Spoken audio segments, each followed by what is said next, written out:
welcome to my channel. This is Tanya, and I am ready to share with you the energy forecast for Tuesday, November the 9th of 2021. Today we will be reading from the wonderful Förhäxa tarot deck, and the crystal stone for today is Lapis Lazuli. So stick around to the end for the meaning of that crystal.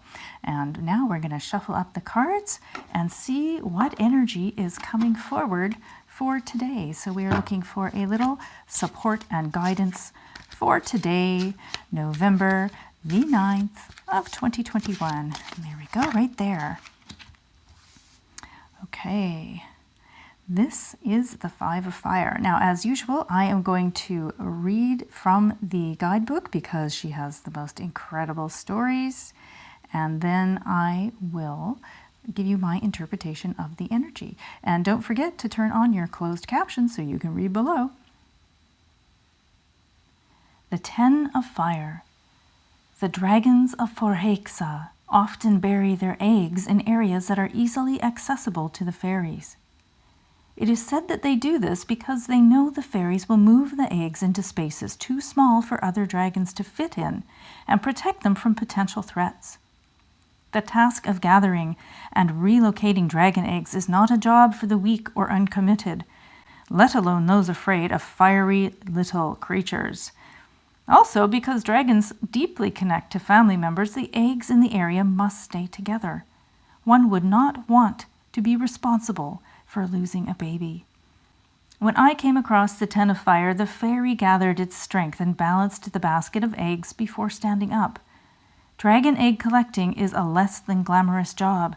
Unlike painting roses, no, this was backbreaking yet necessary work. And just as one batch was relocated to safety, another set of eggs would be discovered that also needed to be moved, and before the fairy could catch its breath, it was time to fill another basket.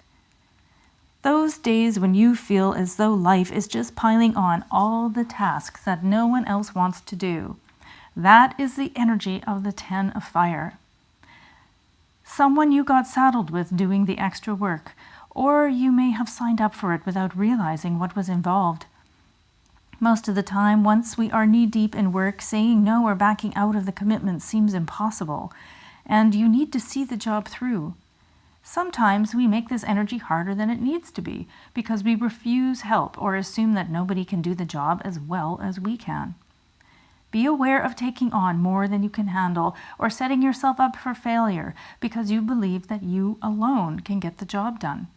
Success can be yours, there is no doubt about it, provided you have the stamina to see your goal through to the end. So there you go. What an incredible card, and energy very specific today. Now I want to talk a bit about the design of this card, because when you first look upon it, it does feel like it's a bit ominous and a bit scary. She looks like she's working really hard, or that she's, suffering a lot. And this is all the perception, isn't it? Are we suffering, or are we in a place where we can release our burden to those around us? You can see all the fire and all the dragon eggs that she is trying to collect. And you can see all of the energy of her feeling like she is the only one that can do the work. You see that she carries this burden on her back. But she doesn't have to. She could ask for help. She could carry it in a different way. And that is really what this is reminding us of today. Are we able to ask for help? Are we able to say to ourselves, okay, pride, you get out of the way. I need help today. I've got other things that I need to do. Perhaps I can learn how to delegate. And for those of you who are running your own businesses and who are working at home or are working as a mom, because that is probably the hardest work out there, you know how amazing it is when there's a little bit of somebody around to help you. So today's message, delegate. Allow yourself to see that sometimes people can help you, and it doesn't mean that it's going to be to the detriment of your project or your work.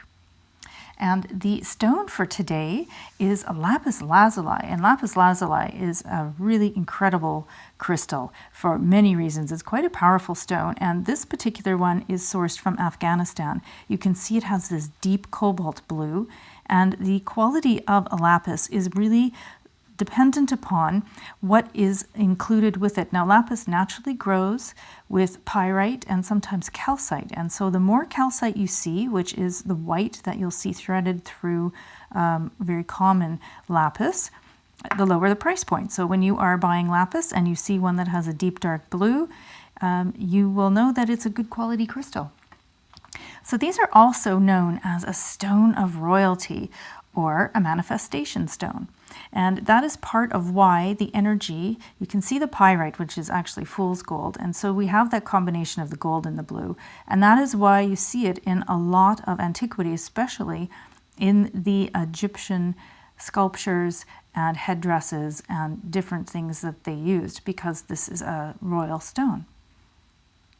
Now, it's really good for working with your intuition.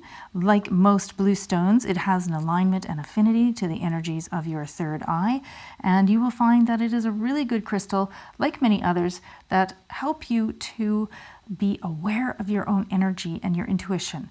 So if you are someone who believes that you need a protection stone or you need protection from negative energy, the whole point of protection stones is not that they are doing the work, it's that they are bringing attention to you, that if you shift your perspective and your energy, you are not going to be a magnet for those lower level energies. So that's really important to remember. Now, along with that, and I love that this comes into synchronicity for this card, is that it is a crystal that's really good for anybody, I include myself in that list, who is dealing with anxiety or insomnia, because it really helps to align the energy and bring you into a quiet and calm space. So I hope you found that useful today, and as usual, please do share, like, comment, and if you like the energy of these readings and of the channel for star seeds and spiritual people, please consider subscribing. It is a great little community. All right, thank you so much. I will catch you guys tomorrow for another energy forecast.